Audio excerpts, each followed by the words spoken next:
Not many people know this, but this song started in 1788 in the convict settlement in Sydney Cove. Captain Arthur Phillip was the autocrat in charge. Now, there were a lot of industrial accidents as the convicts began to build the great city of Sydney.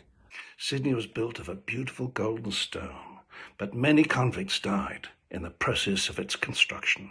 Now, Philip wouldn't listen to a word.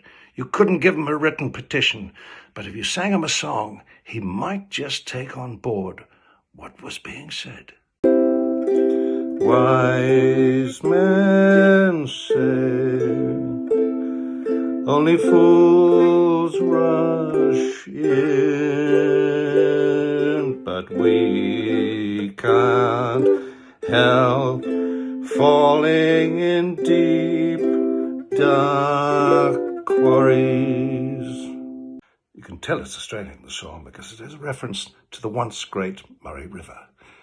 Like the Murray flows surely to the sea. The song was immediately adopted by the Aboriginal people. It was translated into a minimum of 360 languages. It spread across ancient song lines to the west and to the north until eventually a Malaccan trader took it across the South China Sea.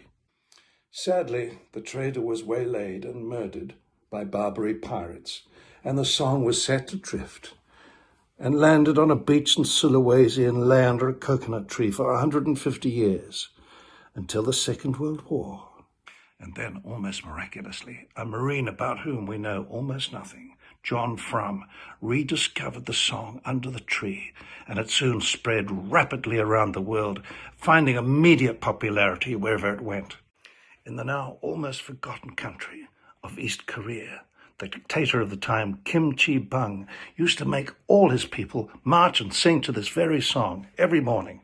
And it went something like this: for we can't help falling in step with you. It was in Korean, obviously. It sounded a little different. Then 20 years later, there it was, flotsam and jetsam on the beach.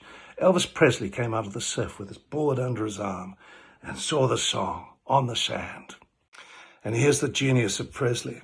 He looked at the tattered manuscript on the beach and he realized that a song had been written about hard times in Australia 250 years before could be changed with two simple words into one of the greatest love songs of all time. The rest, they say, is history. 'Cause I can't help falling in love with you. No, 'cause I can't help falling in love with you. Okay, so that was largely fiction. But you know what? There's a lot of other stuff on the internet that is fiction and people are saying are facts, but they're not. So here's the thing. Listen to the medical experts. Stay calm. We can do this. Otherwise, you'll end up kind of like this, and a bit like this, and maybe this, and it's a conspiracy!